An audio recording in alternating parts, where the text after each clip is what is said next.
great leaders have to be great teachers. So every leader today needs to be a great teacher.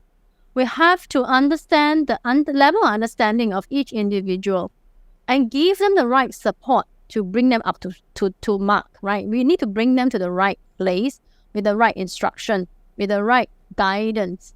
And this is going to address the skills gap that many places are experiencing, right? Or the talent crunch.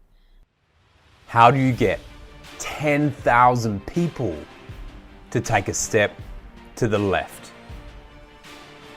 What's behind the relentless mindset of a world champion? Why do teams of exceptional talent fail? How do you manage the pressure to perform? These are just some of the curious questions we will attempt to answer as we bring you world leaders, curious minds, exceptional talent, successful CEOs, and incredible human beings who know how to inspire great leaders and are inspiring great leaders themselves. I am Craig Johns, high performance leadership expert, international speaker, and CEO of Speakers Institute Corporate and World Sport Coach. This is the Inspiring Great Leaders podcast, where the ordinary don't belong. Welcome to the Inspiring Great Leaders podcast. Our guest today is a trailblazer in the art of cultivating agile leaders who can navigate the intricacies of business. She is a best-selling author of 8 Paradoxes of Leadership Agility and soon to be released Leaders People Love. She is an agile leadership coach and an international keynote speaker.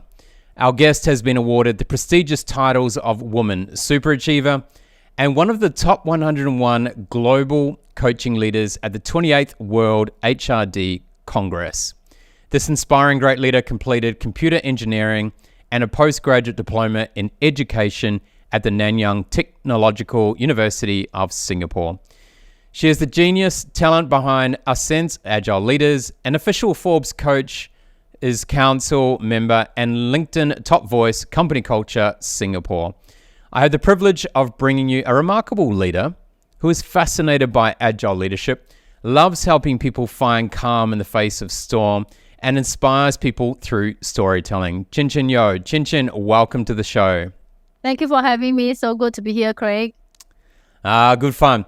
All right, so we've met a few times and worked together as well, but I'm really curious. I actually don't know this. Where did you grow up and what was the big dream when you were running around the playground? Wow.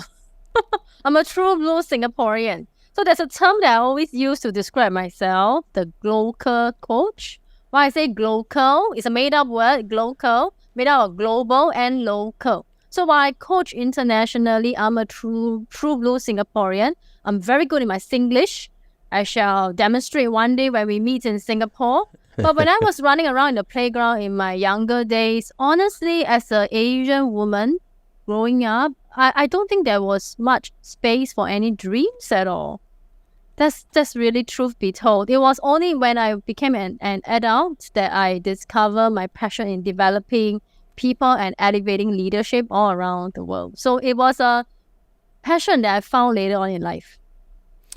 All right, interesting there. Let's go back a little bit here. So you're saying, as a young girl in Singapore, you didn't really have dreams. Can you explain that a little bit more for those who may not understand?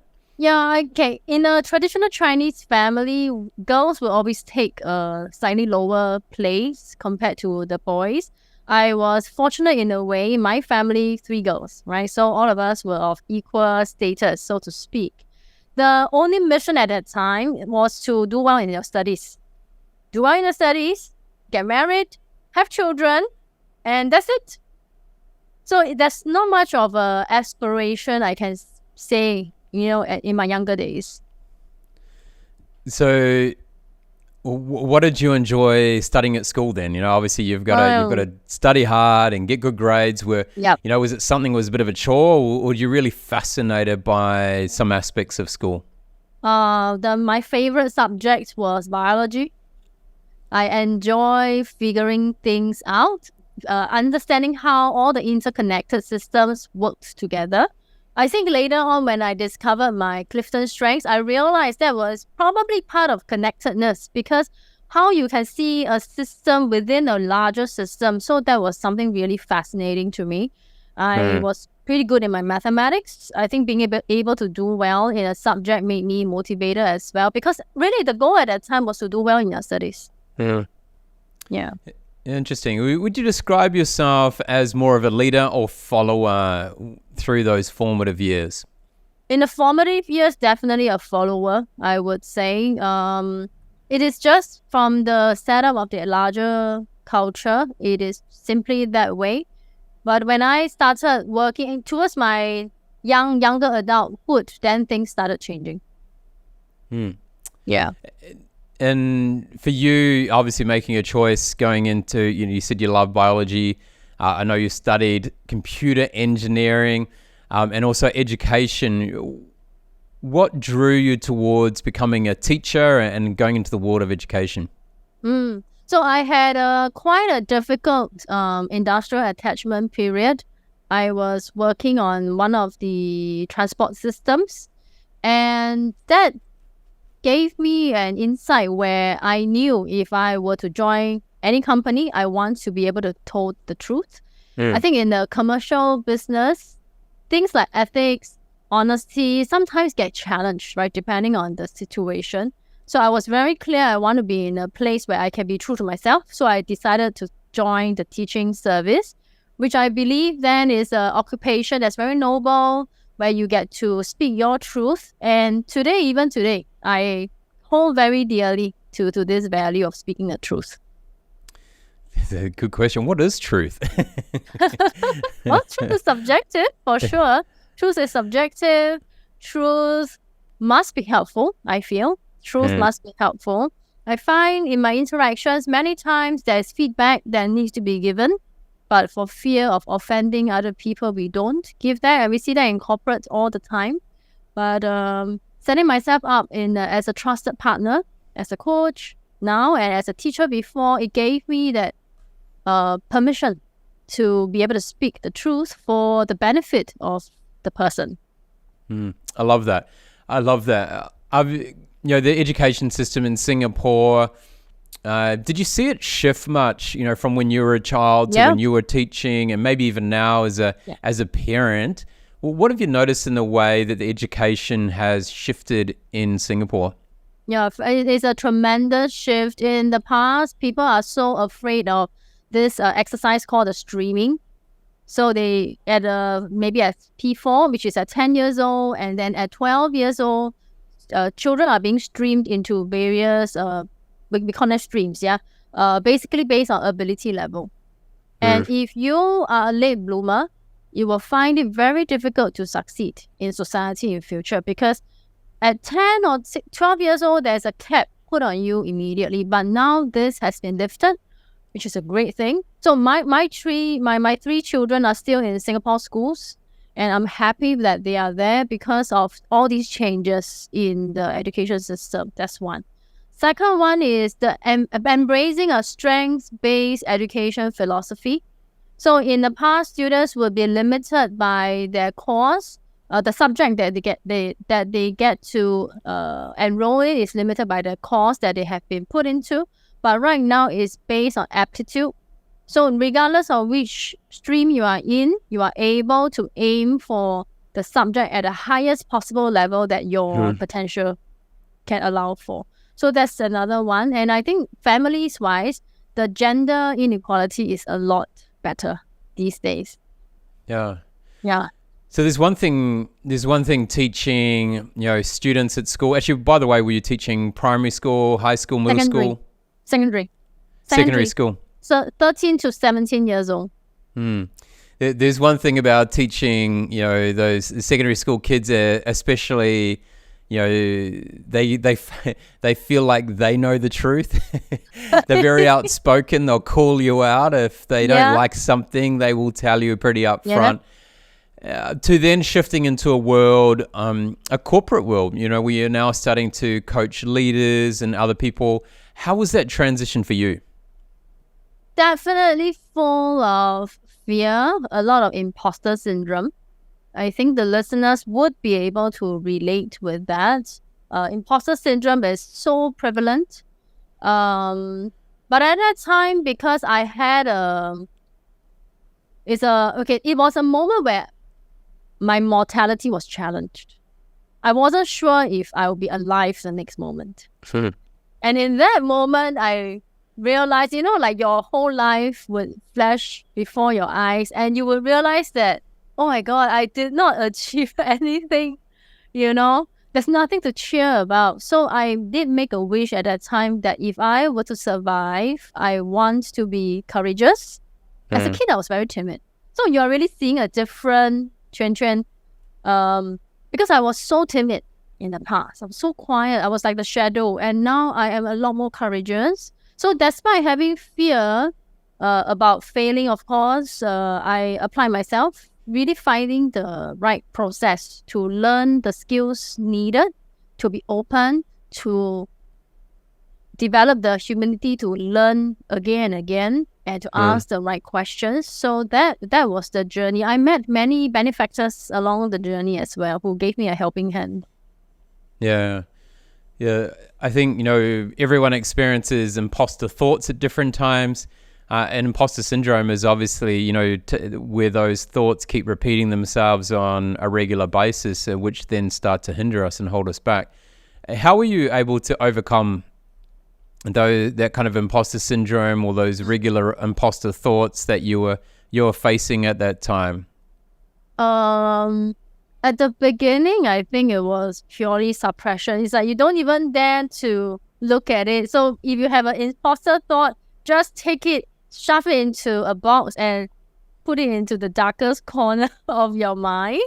It was only after 2 years or so when I started getting success and recognition from industry partners or even from my own clients, given that they always return for more coaching, I began to challenge that perception.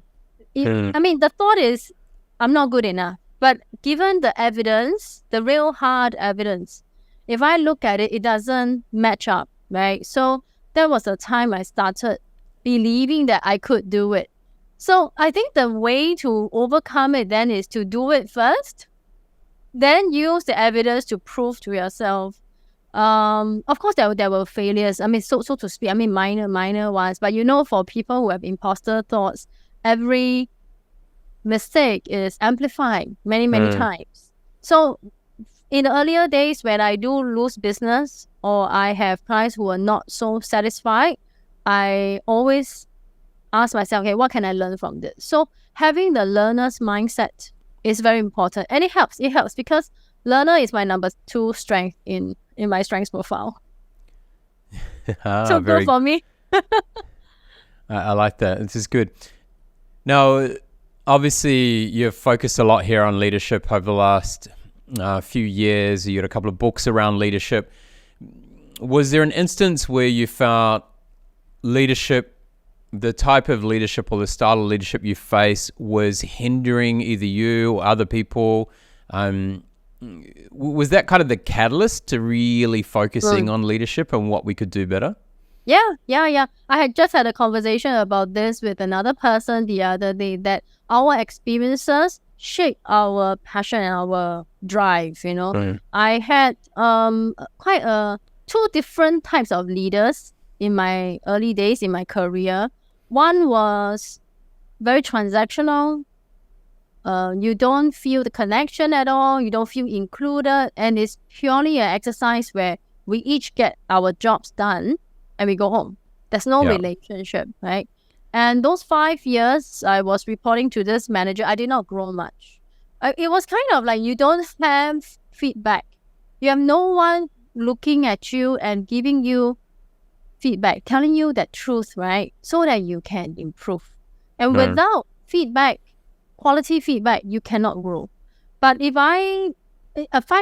after 5 years, I moved to another manager, and only 6 months, but that 6 months, I grew so much more compared to the 5 years prior. And the only difference is he would frequently engage me in conversations. It's like almost like a alternate day exercise where we talk about ideas, and he will ask the coaching questions, and I would think, of course, I was young, ignorant, and a bit arrogant at that time. But those questions helped me think better. And in 6 months, it was way better than the 5 years prior. So with this contrast in the experience and the level of growth, right? We will grow old physically, but do we grow more mature mentally and professionally? It depends on the leaders that we have. So that got me started in this passion in elevating leaders around the world. You talk about arrogance there, and I think sometimes high confidence or high self-confidence and arrogance sometimes get misinterpreted or get blurred, the lines blur between what they really were. So when you were talking about, your somewhat arrogance there, what was showing up for you at those times? Behind the arrogance was the fear of failure. It's a facade. It's a false front to protect that soft inside. So the metaphor is really a crab.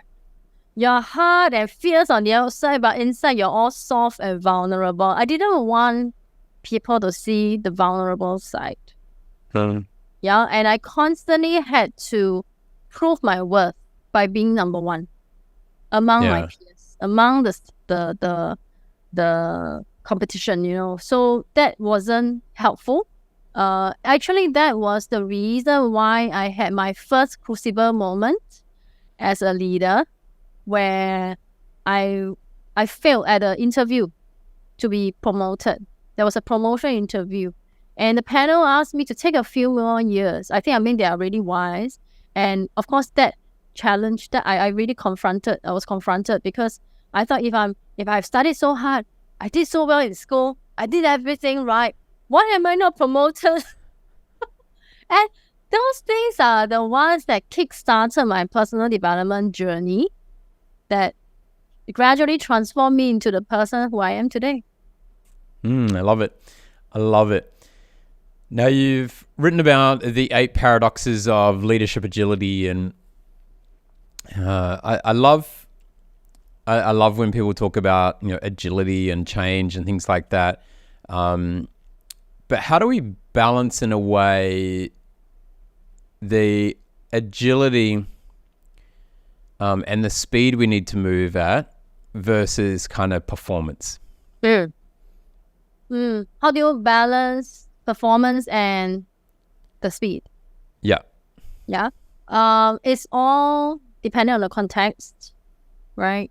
I think, let's say, for example, one of the paradoxes in my book, one of the most common ones, tasks versus people. Do you focus on the outcome, the task, getting the task done, or do you focus on the people's experience as they are performing the task, right? In times of crisis, you might have to choose task first because it is to put out a fire first and life goes on, right?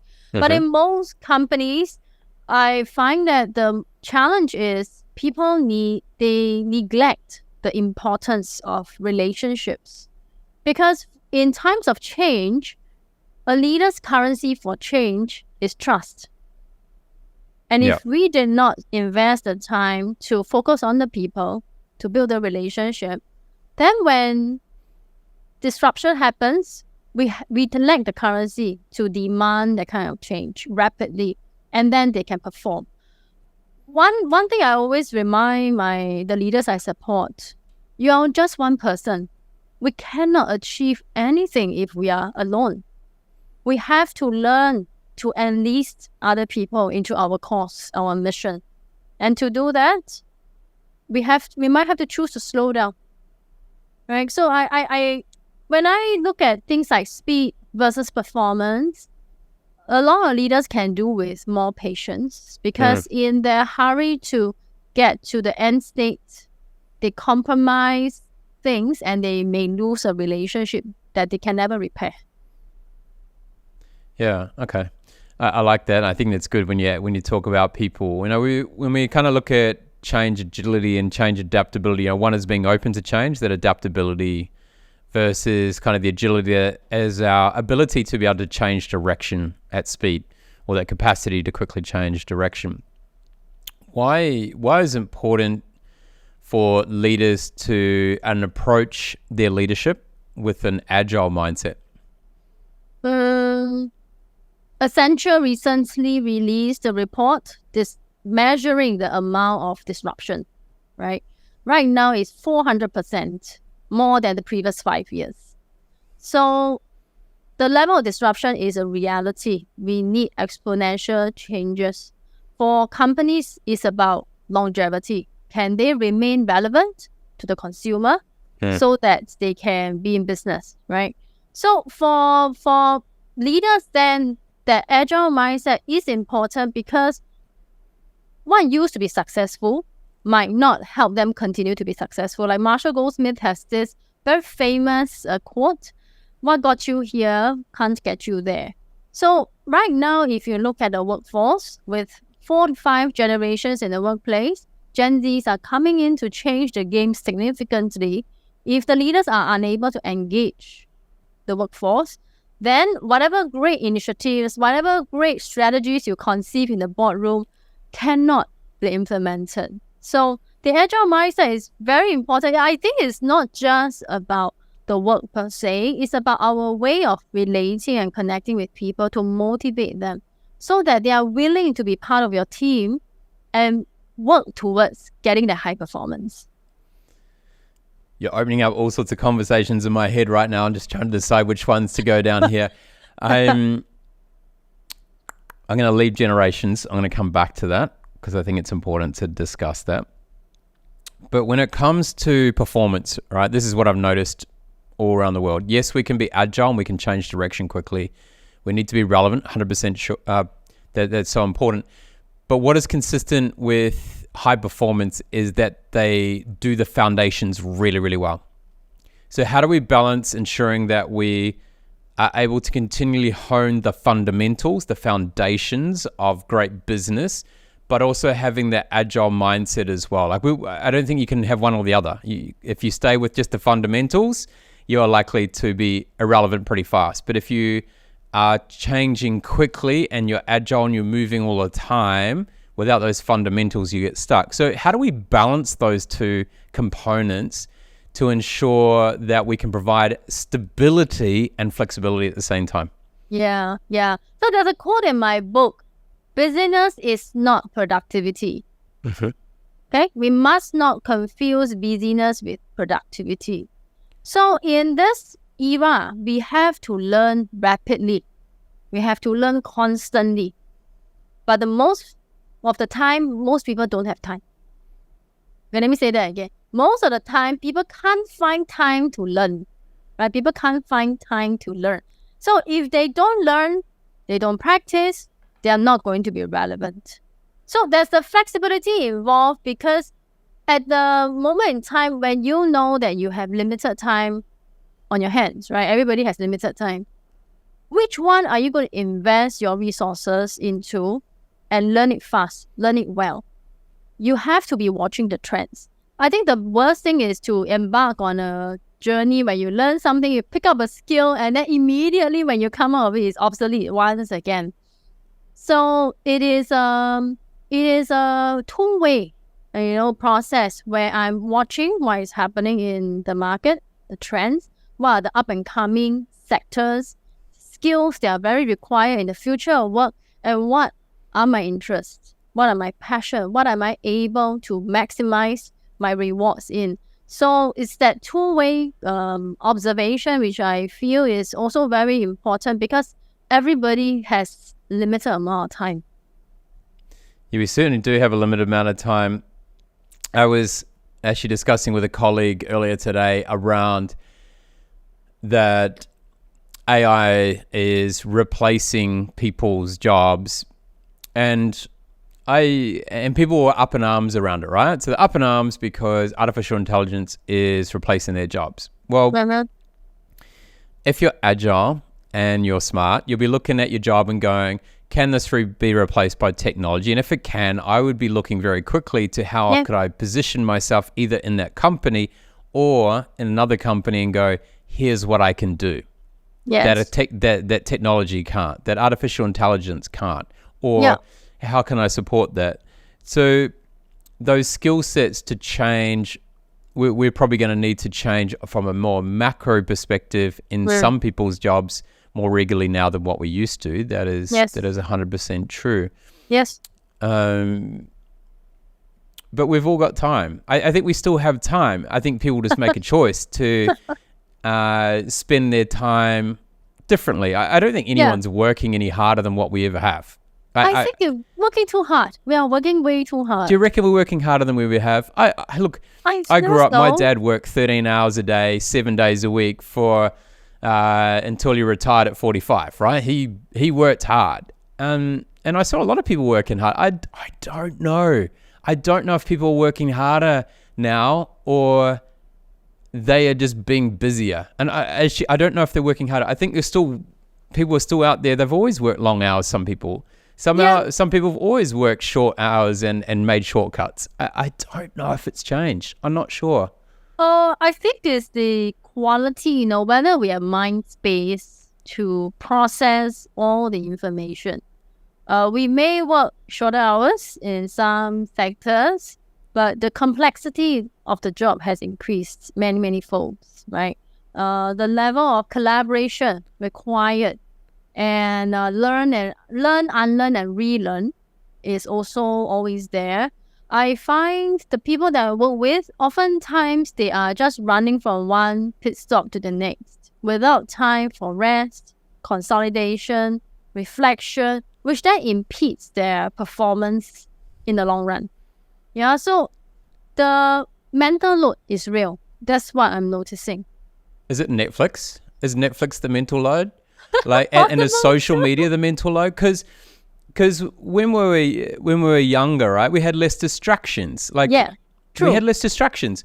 So yes, I don't think we worked any longer. Now, I don't think we work any longer now. I don't think, in some jobs it might be a little bit more complex than it was, but there was always a lot of complexities in what we were doing. I just think we're keeping our minds busier outside of work.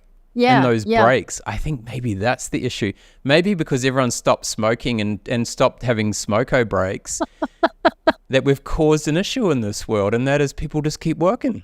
Yeah. I mean, social media is a real issue, right? Like, if you talk about people with high fear of failure or feeling like an imposter, and then we look at some influencer on social media, look so perfect face, perfect life, perfect everything. Then in comparison, we will feel a lot of pressure. We will want to work even harder. We will do a lot of different things just to be more perfect. I think that adds on to part of the equation as well. I mean, growing up, my family, we had the culture of comparing grades. So come examination time, I'm always not the first. My other cousin was always the smartest one in the family. And it became a very stressful period in my life for many years. And look at what is happening today. If everyone after work is scrolling on social media, they might be measuring themselves, right, unconsciously. And I think that increases the stress level as well, trying to be perfect. Interesting comparison there, because one is a little bit more finite. One is, okay, I know my grades, I can compare myself to someone else, versus social media where it's very perception based. Very, very. So we've got comparisonitis in a performance-based environment, and we've got comparisonitis in a fake environment in a way, because what they're comparing to is quite often fake. But really different realities in a way, how we put so much pressure on ourselves to try and be something that is different to who we are in many cases. And we have such a blurred view of who we are and our capabilities sometimes. That's true. We spend a lot of time looking outwards, but we actually need to spend more time looking inwards. Like when I work with the leaders, so many of them, when they talk about work alone, work, their whole world is filled up with work. And I will ask them, what are you doing to take care of yourself? What makes your soul sing? what are your hobbies? And they have no idea what's their hobby. They've lost touch completely. So there is too much looking outwards and too little looking inwards and appreciating our own God-given strengths. Like my moment, when I told you when I was young, running around in the playground, I had no ambition, I would say. I wanted to be a dentist, but that was like a lofty dream, really, really far away, killed very quickly. But when I became an adult and I worked with a strengths coach, that was when I started looking inwards. Right, first I failed in that interview. Next, appreciating my own strengths, that I am unique. I am different from everyone else. And that's great. Instead of I'm different from everybody else and that's terrible. So that's great. And when we stand and embrace our full element, then we can be the best that we can be. And so many leaders today, people today, don't have that kind of moments enough. Just a quick caveat. No, I don't support smoko breaks, just for those who have a bit of a open loop there around something I said earlier. But one thing that's sitting in my mind is resilience, right? There's this massive talk, resilient. We need to be more resilient people. We need to work on our resilience. But if we think about it, we're putting ourselves in uncomfortable positions and we're challenging ourselves all the time. Why aren't we stronger at resilience when we are putting ourselves under so much pressure all the time? Right. And we look at social media. We compare ourselves with our marks. So like what has happened in this world where we have to have a greater focus on resilience when I kind of feel like we're challenging ourselves more and testing ourselves more in different ways than what we ever have? Yeah. So, when I embarked on my doctorate studies, the topic I want to research is about fear of failure. And this is exactly what you are talking about. Why do high performers still suffer from imposter thoughts? Why do they still fear failure? And when anything goes wrong, they crumble because they've never ever failed before, right? So there's all this talk about resilience. Whether they are high performers, low performers, very likely they have the same issue. It's just that the high performers have found a formula to minimize chances of failure. But in their heart, they have not embraced the truth that failure is part of any equation, right? Of any learning experience. We have to, it doesn't reflect you are bad, it just reflects that the approach to the learning is incorrect and hence informs you to do things in a different way. And that's the truth. That is the truth people need to embrace in order to increase their resilience. Yeah, good. I love that. I love that ability to learn, and I think that's so important. When we think about real high performing people, we're talking imposter syndromes kind of come up, imposter thoughts has been talked about here, that fear of failure, etc. What I have noticed in some of the research and obviously working with some high performing athletes and coaches and leaders along the way is that the real top performers have higher self-confidence in other people, but also higher insecurity than the general population. So they have high self-confidence, really high insecurity. And the insecurity puts that drive into people. So for those out there, like my feeling too is that if you a little bit unsure about yourself, you're feeling insecure, that's okay, because you know what? Use it in a way to drive you forward, not to hold you back. And I think that is the key. If we can help people understand that everyone's going to be insecure. Mm-hmm. But you've got to turn it, you've got to change the narrative on it. And I know you love talking about narrative. Change the narrative on it to, rather than that fear of something, turning it around into ability to drive you forward to figure stuff out, to learn, as you said, I think is so important. Yeah. And the environment, do you have safety to fail? Many environments do not make it safe, right? It's not safe. You will get spotlighted in a bad way. So it makes it very difficult to overcome. But you'll be surprised, even the most high performing people, like you said, has high insecurities. So that's cure, that's hope for all of us. Somebody told me this, what's most personal is most universal. So sometimes when we feel like we are the only one suffering from thoughts like that diminishes our drive or our performance, take comfort that there are many, many people who feel the same. Yeah. Okay, good. All right. So I have a bit of fun here because you talk about paradoxes, right? So we're going to have a bit of fun here. I'm going to talk about filters. All right. So we're going to have a look at some lenses here on different things. So we have a lot of talk in the world about authenticity, vulnerability, the importance of those, the importance of agility, the importance of openness. So I'm going to pose some filters for you. One is accountability and ownership are the filter to openness, which is psychological safety, obviously, and agility. Accountability and ownership are the filter to openness and agility. When you hear that, what do you think? What comes to mind? Say that one more time. Accountability and ownership is the filter. Are the filters? To openness and agility. And agility. The first one, yes, I agree. Openness, because if let's say I make a mistake, and I am willing to take ownership and be accountable for the mistake I made, it will make me very open to being confronted or being flagged out.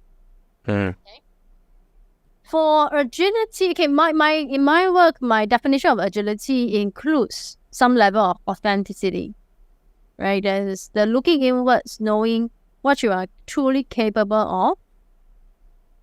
And I think if I reason it out this way, yeah, it makes sense, because if I have accountability and ownership, I am very aware of my limits as well. And I'm not going to beat myself up for that.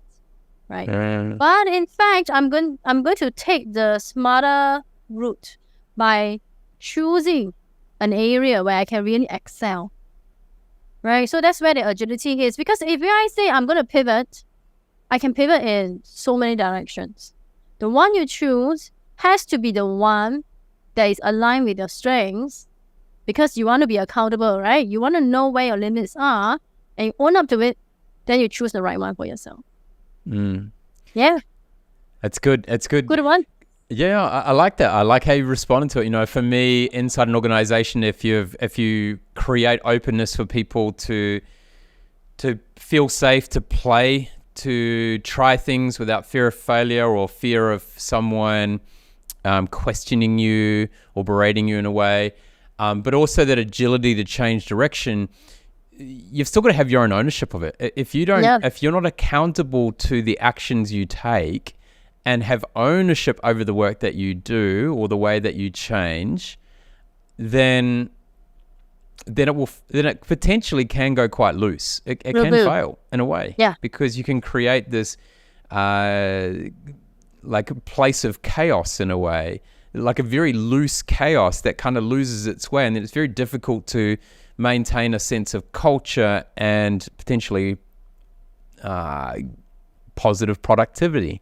Yeah, for sure. For cultures, for companies building culture, we must build a culture that can withstand conflict. Because with disruption, with innovation, with change, you definitely will have conflict, right? In my side of the world, people are conflict averse. Yep. They don't want to speak the truth. They don't want to own up and say what they really feel. Right? They don't own up and share their real emotion and the real opinions. And then the whole communication becomes so evasive and you don't get any good outcome at all. In my experience, most companies fail because they are risk adverse and because they are also conflict adverse. Yeah, I agree. And so we have so much in this world right now about having harmony, and quite often we hear of care, but I'm not sure care is always positioned in the right way, because care is just not about making you feel good. Care is about making sure you're held accountable. It is making sure that that you're able to have those Yeah. conversations at the right time. Yes. So I think it's important. All right, second filter here. Integrity and responsibility are the filter to authenticity and vulnerability. Integrity and responsibility. Are the filter to authenticity and vulnerability. Wow, this is the hard one. Okay, integrity and responsibility are the filters of authenticity and vulnerability. Yep. Integrity, yes. Integrity and responsibility. Then the first one is Authenticity and vulnerability. Okay. If I'm willing to be authentic, what make me be willing to be authentic is if I am true to myself. I think that's the meaning of the integrity that you mean here, right? Where you are aligned. You are aligned, head, heart, hands. You're aligned, right? And responsible to others, to the people in the ecosystem. So yes, the first one I agree. Authenticity, yes. Vulnerability, I agree. You know, when I taught leadership storytelling to a group of women in STEM, somebody asked me this question about vulnerability. You know, and I said, we must understand when we tell stories, there's an impact on the listeners.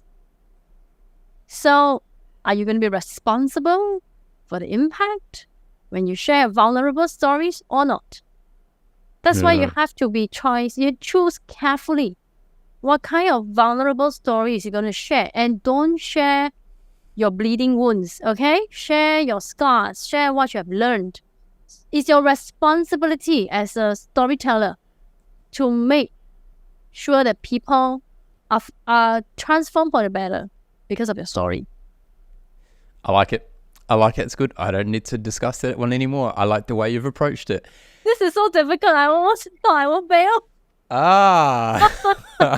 All right. We're just seeing how you respond to that imposter thought kicking in. Yes, oh my god, I'm going to fail in this podcast. Okay, you've got a new book coming out called Leaders People Love. Yeah. I'd love to know what is your definition of a leader? I'm really curious. A leader is someone that others want to follow, and someone who makes others better than they were before. Okay, good. Is there any reason that is there any reason why it's okay just to like a leader rather than have to love a leader, right? Is every instance we need to love the leader, or can we just like them? Is it okay just to like them or just get along with them? Well, I think it really depends. To me, like versus love. To me, love has a component of respect. Yeah. And that I feel is very important. Like, I love working with this person because I become a better person. I love the environment. I love going to work. So that's why I chose love instead of like. Like, I feel is a very on the fence kind of feeling. Right? You can imagine somebody going to work. Yeah, I'm okay going to work. I like it enough, you know. But what does that mean in terms of the drive? The giving it your all, you know? I think the engagement is going to be very different. And what does getting along mean? You know, getting along, yep, as long as there are no conflicts, right? It feels that way. It feels like I'm in my little zone. You are in your little zone. Don't cross into my turf. Then we won't get along. So it's a different dimension and the depth of the relationship is different. You know, I still remember my best bosses. I say that, call them bosses, my best leaders up to today. And it's a very simple admiration for the person, for what these people have done for me. Yeah, and why I respect and love working with them so much is simply because one was because he made me think better. and do my work better. I became a better professional, right? That I can claim that I am indeed maybe top of the class. Okay. The other one, he challenged my thinking too, but he respected our decision. So whatever we did, there was one time we did make a mistake. We were overconfident. We made a mistake. I say we because we had this team, but he took the blame. He apologized on behalf of all of us. Yeah, he had our backs. He did not throw us under the bus. Yeah. Which was very important. So I would use the word love because I would say I love going to this event. I love working with you and with some other colleagues. Very different from like, I feel. Yeah, I think the difference is you talked about respect. I think probably to me the key difference is care. Care? You can feel the care. Yeah, I am very relational. I am also very passionate in the things I like and in the things I dislike. Both ways. So emotions that are it's a part of me. Yeah. So I need to be with leaders who I love working with and working for. You know what's really interesting? In my opinion, my dad is a very, very good leader. Has done an exceptional job in the sporting world and leading communities and things like that. But I can tell you, the one word which I don't think is in my dad's vernacular, in his dictionary, in his brain whatsoever, is the word love. You'll feel it, but I have never heard him say the word love. Anyway, it doesn't affect me. It's not something I worry about because I can feel it. I don't need him to say it. But I just thought it was interesting. I'm just like, I don't think my dad's ever said the word. And love includes tough love. Right? No, it's not tough. It's not tough love. He just doesn't say love. It's just not. It's just the word's not there. Doesn't mean he doesn't feel it and share it in his own way. It's just not there. Anyway, we digress. We've seen a shift, and obviously the words, and based off this a little bit as well, the words that people are comfortable in saying, the way we describe certain situations, what we want from a community, and work is a community in a way, it has shifted a lot. Even the last 4 or 5 years, it shifted a lot. Like when I think back to the early 2010s, what we're seeing and hearing and people are talking about now is very different. It's like the words that are used a lot, and they're not always described this way, is to create a sense of harmony. Is that what you mean? And I'm not predisposing anything here, but is that kind of where we're going with leaders people love, or is harmony not something like it is not kind of the center of what it means to be a leader that people love? Well, it is not, and it is and it is not. That's a tough question. Personally, I do not believe in false harmony, right? I will always embrace direct communication. Always, right? So then the manner in which I unpack this in the book is build a trustworthy brand, right? You must have trust as your currency because you need it to demand change, right? And what will disrupt the harmony is when people don't trust you, when people misunderstand you. So I did not put harmony as the center, but I put trust at the center. Trust and empathy, these two at the center, because if you look at the causes of disharmony, is very often difference in opinion, not understanding each other, not accepting that there are differences, which can all be addressed if there is adequate trust and empathy. So harmony will be a natural byproduct. Yeah. Is unity a better way to approach leadership versus harmony? Because I think when we talk about, because harmony is everyone kind of living on, when I think of harmony, right, I'm thinking of everyone's Everyone's on this little happy land, smoking a few things and just kind of chilling out. But unity is where people are connected, even though they may have different opinions, different perspectives. Because we talk about diversity, right? So how can we have harmony when we have diversity? Is a big question. How can we have harmony when there's diversity? So is unity the centralizing thing for great leadership in communities and teams and workplaces? I would, there was one chapter in my book where I included, it is okay if people feel like they don't want to be part of a group. Let them go. Yes. I said, let them go. Yay. But you have to be truthful to tell them what they are signing up for. And let them choose.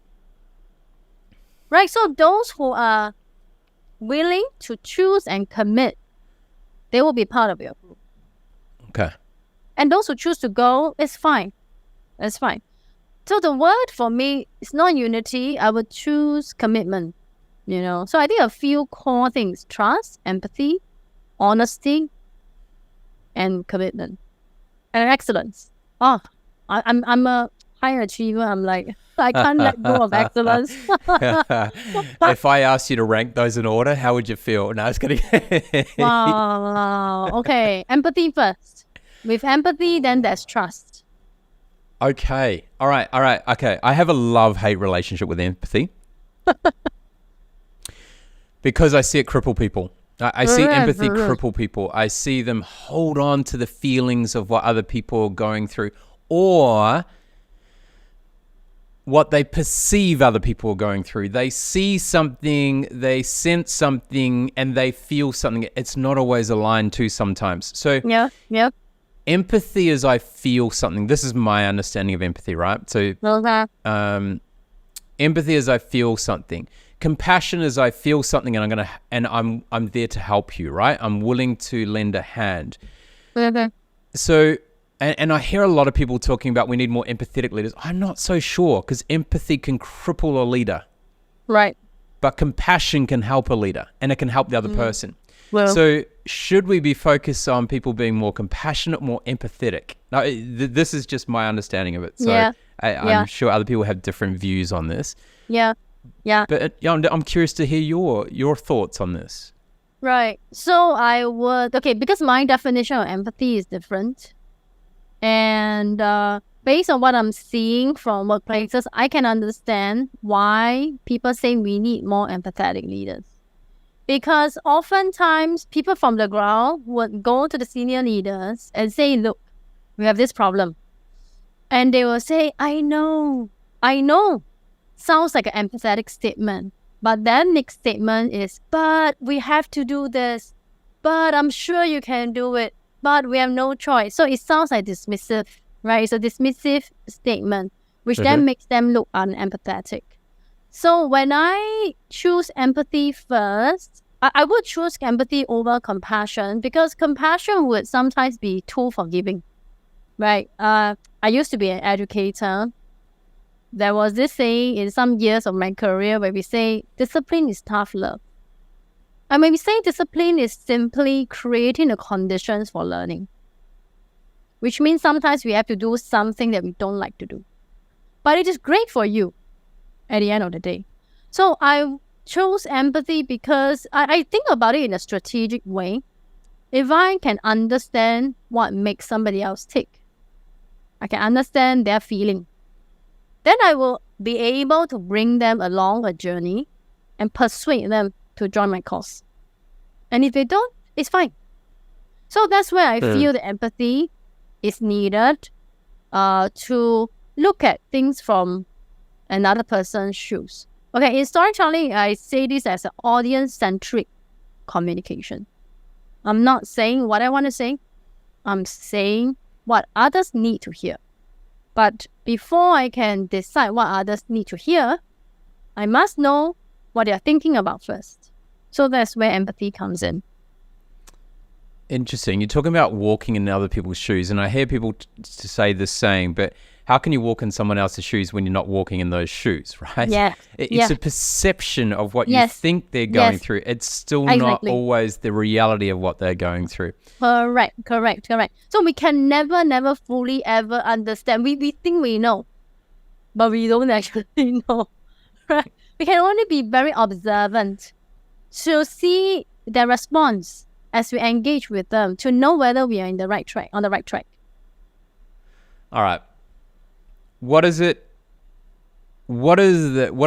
required in 2024? So coming up to 2024, what's required in 2024 to create a great workplace and happy employees? Because we've seen massive disruption of what workplace culture, the way, I'm going to rephrase that. We've seen massive disruption in the way we work, and it's opened up people's eyes to more ways we can work. People have always worked in different ways, but it's opened up more people's eyes. To me, there's more disruption to come. I think this is still the most unstable place when it comes to looking at what a workplace culture is, and it's going to take a couple more years to kind of find our way through that. But for you, what do leaders need to understand to create great workplaces and happy employees in 2024?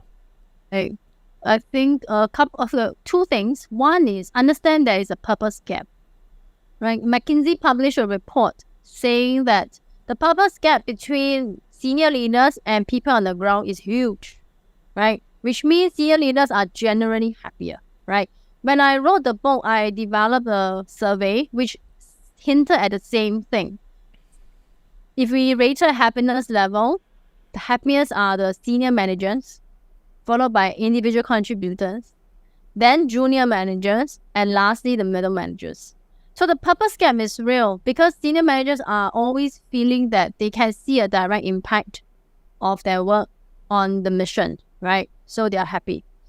But they need to understand that the landscape is changing. So that brings the second point. They need to truly understand each generation or each person. I think a person is not a generation, right? We can say there are so many studies about the attributes of various generations, but be careful not to generalize, right? Truly understand the individuals you are leading, because people really don't care about how much you know until they know how much you care, right? This is a quote from John Maxwell.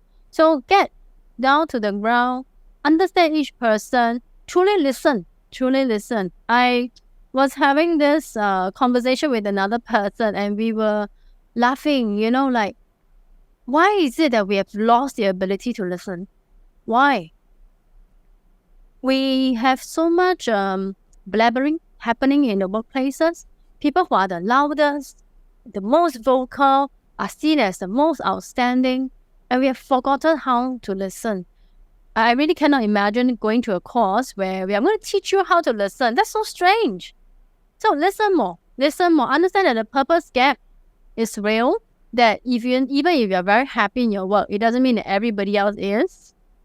Walk in their shoes as much as you can. Listen and empathize.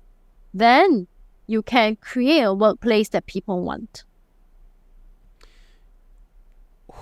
Your answers spark so many things in my brain. It's great. I'm going to come back. Why the senior leaders are happy? Is it because they're getting paid more? Because they've certainly got a hell of a lot more stress, and they're generally not working on the job anyway. So they're more stressed, but they're not actually physically doing the job because everyone else is doing it. Is it the money? Are they happy because of the money? It's not. I don't think you still think so, it's purpose? no. I think it is the mode of being more proactive. They are not reactive. I find people lower down in the hierarchy very reactive. And they don't always understand why they are doing certain things. They don't understand. So there is also a communication gap. If you look at the 100%. purpose gap. Yeah. It means that, when the strategy is decided in the boardroom or in the exco room, the senior leaders are all on board, right? But the way in which they communicate the vision and the reasons to the middle layer and beneath that is not working. People are just running around, and when things happen on the ground, they are unable to react because they don't have full picture. So communication is a problem as well. Interesting. I can keep going deeper on this. I just want to touch on generations quickly, and I'm glad you started talking about the individual, because in a world which is trying to remove bias, in a world that's trying to remove labels, people seek more bias and more labels, right? We want to be positioning ourselves in generations. And I'm listening to a whole lot of emerging leaders the other day talking about what generations, things about their generation, and that the older people don't understand. I'm like, do you realize it's been like that forever? It hasn't changed. And what you want, we also want as well. You don't understand that. We've just got a few more experiences. So we also may want some other things. And so I always find it fascinating that people start talking about generations. I don't know if you know this, but back in the 2000s, consultants were charging $30,000 to $50,000 a day to teach companies about generations. Oh, wow. So this is the evergreen field, because after the Gen Z, there's another generation coming. We're just living. And by the way, if I will use Generation Z for whatever. Do you know that the generation before that, or the category before that, created you? So we actually created the space you live in and the reason why you think that way. Serious? So it's all connected. All right. So finishing off on leaders people love, I know inside there you talk about 5 inner voices. You talk about the captain, the developer, the visionary, the strategist, and the agilist. Tell us a little bit more about what the 5 inner voices are, or why we have 5 inner voices, and how we can leverage these. Sure. So first, okay, take note, it's 5 inner voices, not outer voices. It has to be from I'm the captain, so I can't say I'm the captain. Here, look at me. So the captain talks about knowing yourself so that you can know others, right? Don't talk about empathy if you don't even empathize with yourself, right?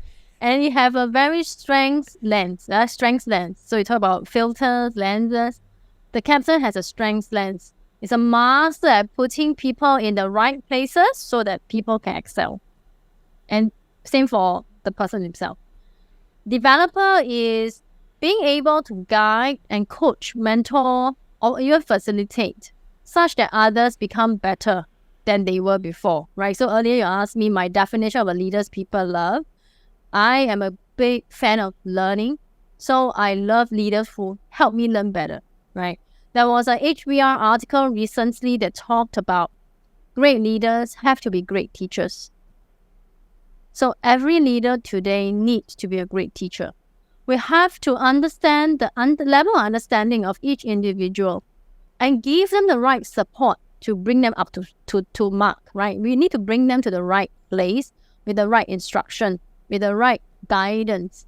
And this is going to address the skills gap that many places are experiencing, right? Or the talent crunch. The third one, visionary, talks about the communication. How do you translate a strategy to the ground?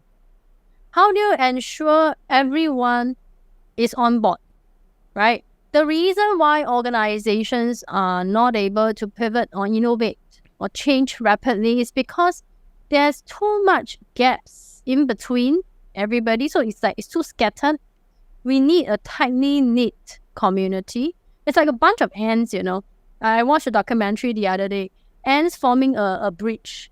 And you can only do that when you are compact, right? So visionary is the one that's going to communicate in the right way, be audience-centric. And my favorite is cut down meeting time, because too often, too much is said, but too little gets across, resulting in generally a bloating in meeting hours, which is then eating into people's time and capacity to learn. The fourth one, strategies focusing on where things matters, right? Instead of trying to do too many at one shot, where can you place your so-called bet? Where can you place your bet to get the maximum return? Really breaking that concept that busyness is productivity, because it is not, right? If we are going to get very busy, if we are going to expend all our energy, we better make sure you get rewards at the end of it. So there was one chapter that I really love, and it's titled, If You Have Only One Match. Lighting matches. If you think you have unlimited matches, you will be frivolous, so careless in using it. But if you have only one left, you will be very, very careful what to invest your resources on, right? The next one, final one, agilist. How do you set up a pattern for yourself to learn, unlearn, and relearn? My favorite quote from this book is from Kung Fu Panda. Have you watched the cartoon? I have seen parts of it. I'm sure I'm going to get reacquainted with it shortly with a 10-month baby girl. Yes. So there's one part, there's a tortoise, okay? The master, his quote was, even masters have more to learn. Yeah. So even when we are so high performing, we are so skillful, there's more to learn. Very good. I love those 5 inner voices. But the question is, can we be all 5? We can, one at a time. One at a time. So One at a time. We've like, rather than changing hat, we've got to change our change our mouth, change our voice, change our tone. I think be stakeholder centered, be audience centric, right? At different times, we will need a different voice. Okay. Yeah. Now, I know you're a really curious person. Is there one thought, is there one idea sitting in your mind at the moment that no one asked you a question about, but you'd be curious to talk about? What is it? Do you have one? Because you share a lot too, I know that. So maybe you don't have one. That somebody has not asked me. Who? No, I don't think so. Can I say that I don't have? No, that's okay, because I know you share a lot, but I was just curious, because it's kind of fun to dive into that if you haven't. But No, I don't. People ask me all sorts of strange questions sometimes, and I'm like, oh, I'm shocked. Oh, I've not thought of it myself. All right, we all know smart people have great answers, but the most successful people ask great questions. When was the last time you did something for the first time? Oh, recently. Wow. After I decided to embark on my doctoral program, right? That's like the first time I'm doing research, right? This is the first time I'm doing research. I'm not done research in my earlier degree programs. So yes, this is something I'm doing for the first time. A lot of apprehension, but with the community, the classmates, the cohort, I think I can do it. Good one. What is the one question that you would love to solve?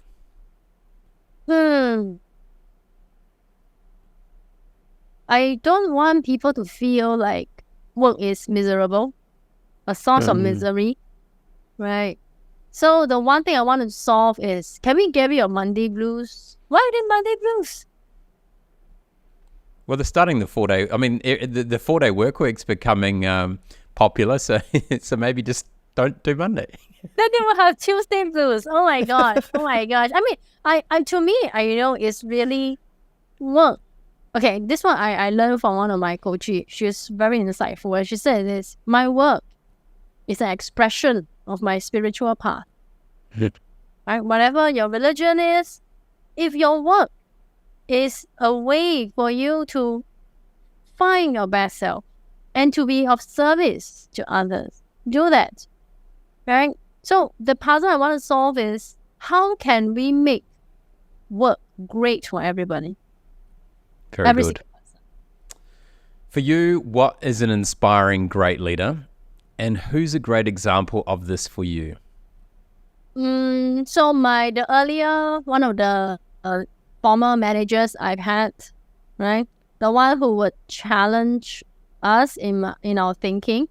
There's no harmony, okay? There is very little harmony in our relationship at that time, because we will often argue about our ideas.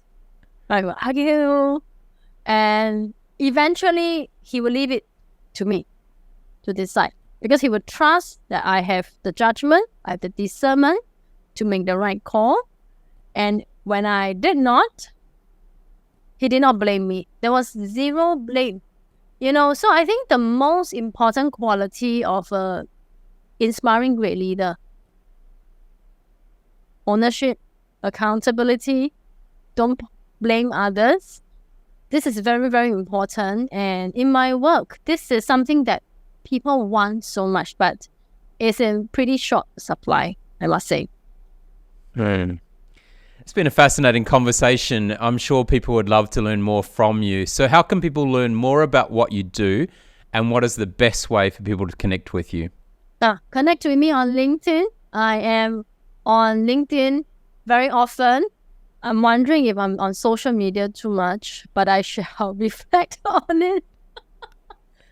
The best way to connect with me is on LinkedIn, and there's only one person called Chuen Chuen, right? There's only one person, so you'll be able to find me.